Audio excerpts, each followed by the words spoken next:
اب یہاں پر چلتے چلتے میں وہ سریہ ستارہ، چونکہ جب بھی اس کا ذکر ہو تو اس کے ساتھ ایک اور چیز بھی جڑی ہوئی ہے، اور وہ ہمارے استاد محترم ڈاکٹر اسرار احمد رحمہ اللہ تعالیٰ بھی اپنے بیان القرآن کے اندر اس کو بیان کر گئے، کئی اور مواقع کے اندر، کہ جی امام حنیفہ رحمہ اللہ کا ذکر جو ہے وہ قرآن میں موجود ہے اور بخاری اور مسلم میں موجود ہے۔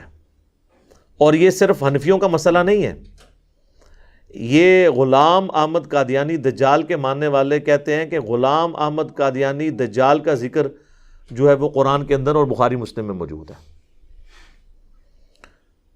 8 سے آلموسٹ 12-13 سال پہلے کی بات ہے، آلموسٹ 12 سال کی کہہ لیں آپ۔ یہاں پر کچھ قادیانی آئے اور انہوں نے یہی کہا جی قرآن میں موجود ہے ذکر۔ میں نے کہا جی کہاں پہ؟ کہتے ہیں سورۃ الجمعہ کے اندر اور بخاری میں حدیث بھی ہے۔ تو میں نے ان کو کہا کہ پہلے تو مجھے یہ بتاؤ تم نے خود بخاری پڑھی ہے؟ کہتے نہیں پڑھی نہیں ہے، ہم نے سنا ہے۔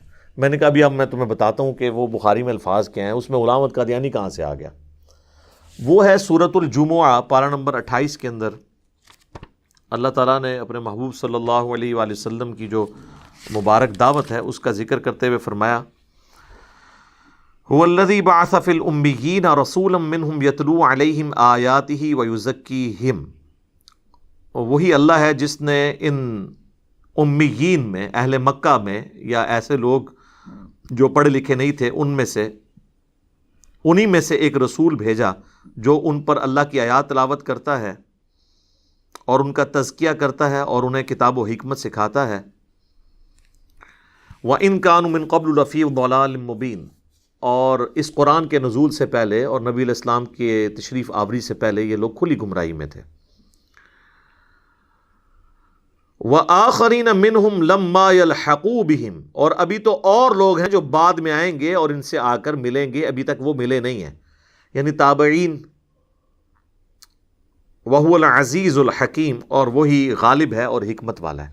اب یہ جو الفاظ ہے نا وَآخَرِينَ مِنْهُمْ لَمَّا يَلْحَقُوا بِهِمْ، تو صحابہ نے پوچھا، اس کانٹیکسٹ میں حدیث ہے بخاری اور مسلم دونوں کے اندر، کہ یہ کون سے لوگ ہیں جو ہمیں آ کر ملیں گے اور بعد میں وہ مسلمان ہوں گے، کہ جن کی توصیف اللہ تعالیٰ نے قرآن میں بیان کی ہے۔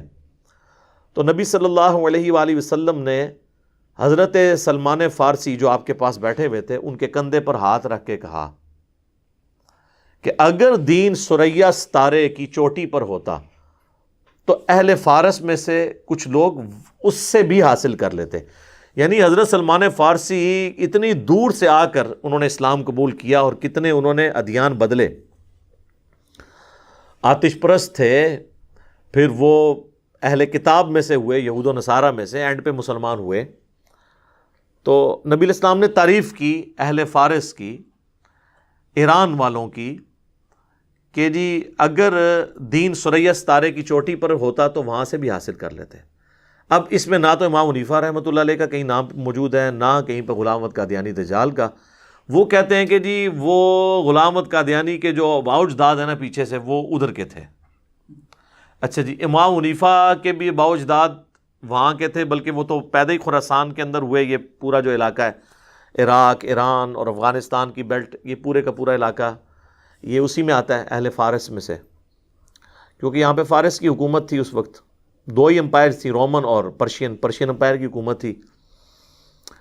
تو حالانکہ میں نے اس پہ بھی بات کی ہے کہ امام حنیفہ رحمہ اللہ کے جو باؤجداد ہیں وہ افغانستان سے گئے ہوئے ہیں، وہ نسلاً جو ہیں وہ افغانی ہیں، پھر بعد میں وہاں پہ شفٹ ہو گئے تھے۔ بہرحال وہ دھکے سے وہ ثابت کرتے ہیں۔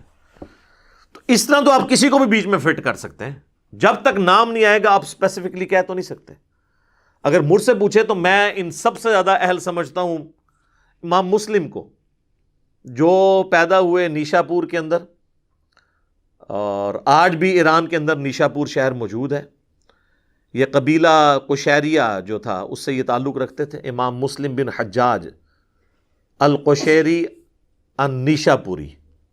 پھر اس کے بعد المتوفہ 261 ہجری، ان کے تقریباً آلموسٹ 200 سال کے بعد امام حاکم جنہوں نے المستدرک للحاکم لکھی ہے وہ بھی نیشا پوری تھے۔ کئی ایک محدثین ہیں جو نیشا پور کے رہنے والے ہیں، اور وہ ایران کا آج بھی شہر ہے۔ کوفہ میں اگر امام حنیفہ پیدا ہوئے ہیں تو کوفہ آج ایران کا شہر نہیں، عراق کا ہے، اگرچہ اس زمانے میں وہ بھی فارس میں آتا تھا، لیکن جو آج بھی فارس ہے اور ایران ہے اس میں تو اسپیسیفکلی امام مسلم آتے ہیں، تو ان کے فضائل میں تو کوئی بیان نہیں کر رہا ہوتا اس حدیث کو. تو اس طریقے سے کسی چیز کو اٹھا کے کسی اور کے اوپر فٹ کر دینا یہ اتنا آسان کام نہیں ہوتا. آپ اسیسمنٹ ضرور کر سکتے ہیں. ایک عام آدمی جو ہے وہ جب ایک بڑی شخصیت سے سنتا ہے جی قرآن کے اندر امام حنیفہ کا نام آیا ہے یا امام حنیفہ کا ذکر آیا، تو وہ تو پھر یقین ہی کر لیتا ہے کہ واقعی موجود ہوگا. اور پھر ظاہر ہے کہ جو پھر کوئی علمی اختلاف کرے گا تو وہ کہیں گے جی یہ تو قرآن سے اختلاف کر رہے ہیں. تو ایک غلطی جو ہے اس کی پھر کورالریز کہاں تک جاتی ہیں. تو یہ ثریا ستارہ جو ہے اس حوالے سے بھی کافی مشہور تھا، اس لیے میں نے اس کو اس کے ساتھ بھی ذکر کر دیا تاکہ لوگوں کو پتہ چل جائے کہ ثریا ستارے کے حوالے سے جو مسکنسیپشن پھیلائی گئی ہے کرونا وائرس کے اعتبار سے ہو یا علم نجوم کے اعتبار سے ہو، یہ بالکل غلط ہے. اور باقی جو اپنے اپنے بزرگوں کے فضائل اور برکات جو اس کے ذریعے بیان کیے گئے ہیں وہ بھی بالکل غلط ہے. ٹھیک ہو گیا جی. اللہ تعالیٰ سے دعا ہے جو حق بات میں نے کہی اللہ تعالیٰ ہمارے دلوں میں راسخ فرمائے.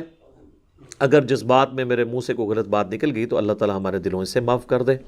ہمیں کتاب و سنت کی تعلیمات پر عمل کر کے دوسرے بھائیوں تک پہنچانے کی توفیق عطا فرمائے. سبحانک اللہم و بحمدک اشہد ان لا الہ الا انت استغفرک و اتوب الیک وما علینا الا البلاغ المبین. جزاکم اللہ خیرا.